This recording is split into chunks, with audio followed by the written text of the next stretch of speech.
everyone and welcome. Welcome to my channel. I would like to share today with you some of my personal reflections on the Epstein files and the revelations and information that have come out of these files that have been, in many instances, very destabilizing, deeply affecting us on so many levels. And I think the three aspects that stands out the most for me in the revelations is the horrific sexual exploitation and abuse of children by people in power and how they've abused their power and their position.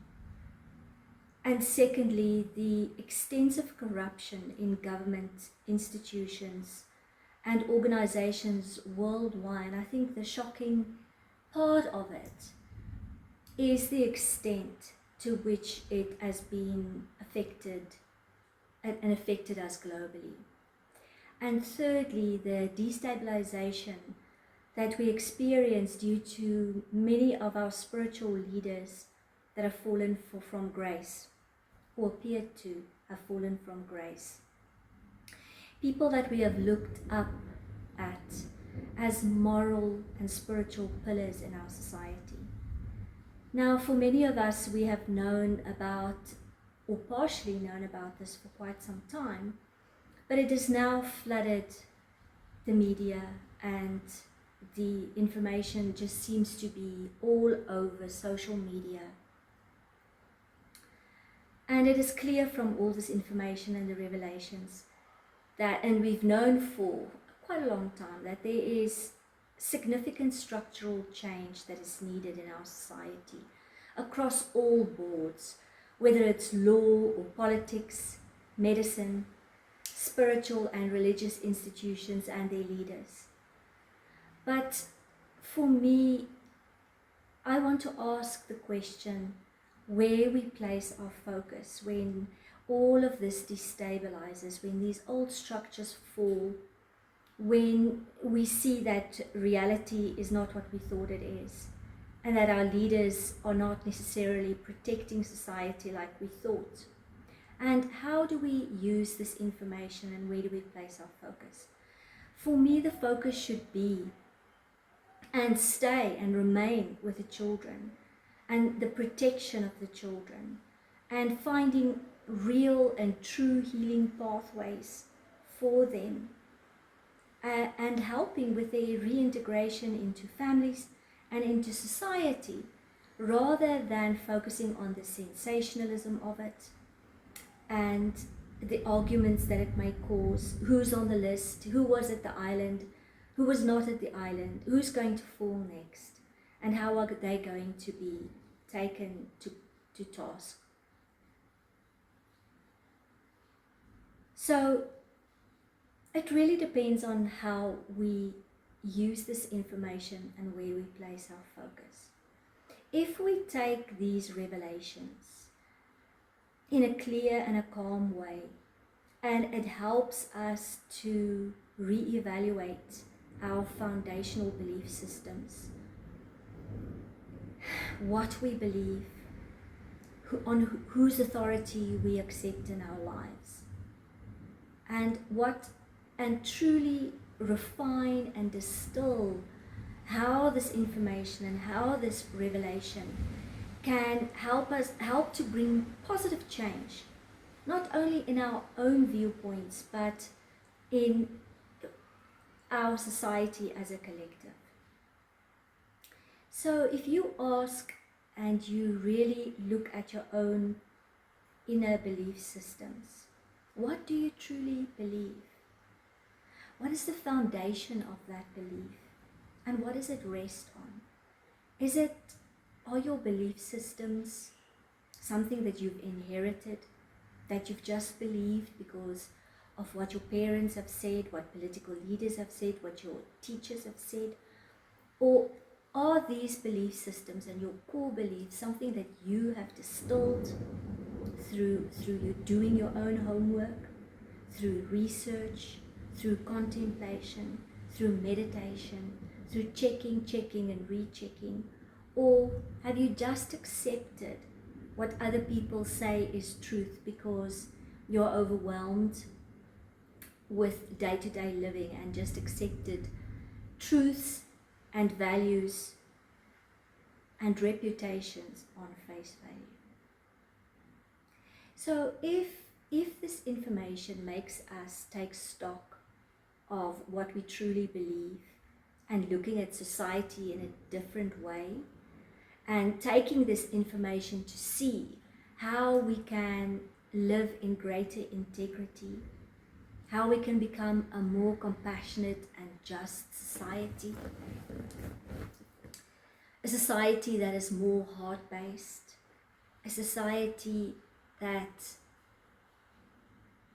strives to align themselves to their higher nature, their highest potentials, rather than sinking into drama, sensationalism, arguments about which statements are correct, which political rulers are right.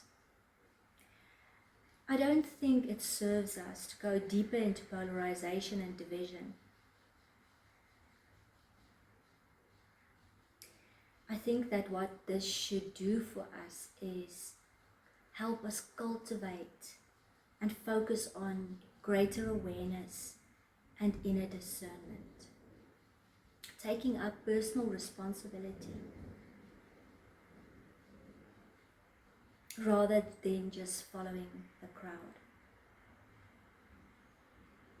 But also, very importantly, and my focus has always been on when the old world fall as it should, and when the old structures crumble, that needs to be replaced. We have to be that pillar of strength, that anchor. We do not have to fall with the systems. We do not have to be totally destabilized as society destabilizes around us. We do not cannot help ourselves, the people who are suffering, and our society if we lose our center. So what I'm really saying here is, instead of being swept up, can we just take a moment and go within and find your center, find your stillness, find your anchor, and regulate your own nervous system. And from this place of regulation comes clarity. Clarity to see clearly, to see truly, to act in the best way for yourself and for others. So I really want to focus on that you take control of your own nervous system and your own regulation, because from that point you're going to be in a much better place to make decisions and to take actions that are in alignment with your higher nature. So when you hear these revelations, when you get into confrontations or arguments or discussions about this, just notice your breath. Is your breath shallow or deep and slow? Where is your awareness to answer, to have something counter to say, or are you responding from clarity? Are you responding to uplift, to support? Let's look at your mind and at your thoughts. Are they chaotic? Are they just spinning and rambling everywhere? Or is your mind clear and centered? And then notice your emotions. Are you getting very upset? Deeply upset, so much that you lose your center? Or can you hold the emotion and have a place of neutral compassion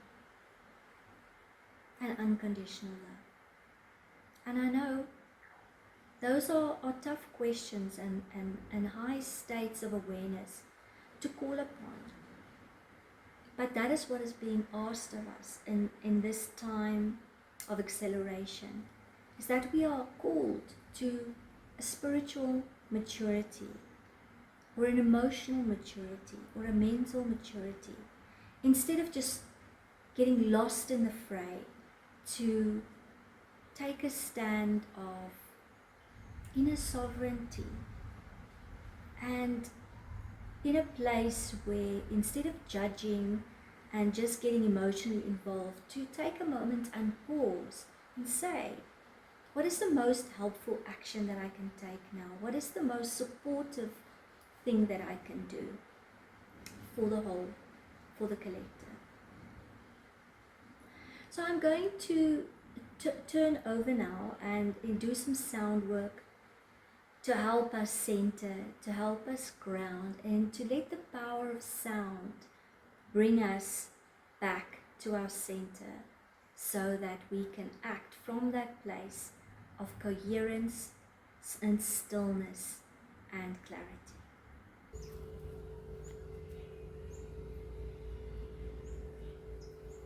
Okay, so let's take a moment anchoring into your body. You can sit upright.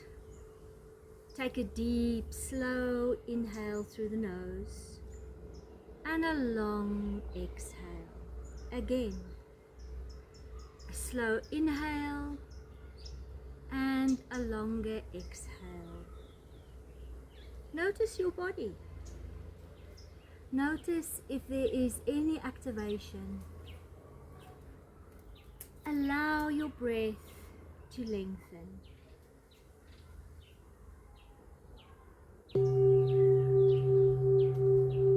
Let awareness steady.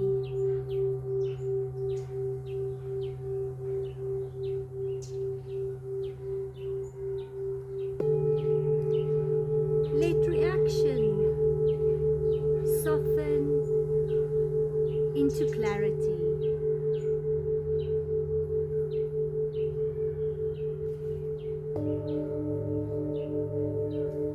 May justice unfold where it must.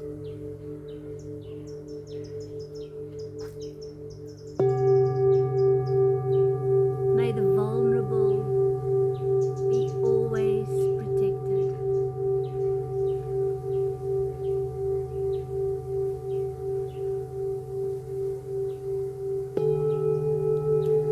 May we respond in ways that strengthen rather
events can shake our beliefs.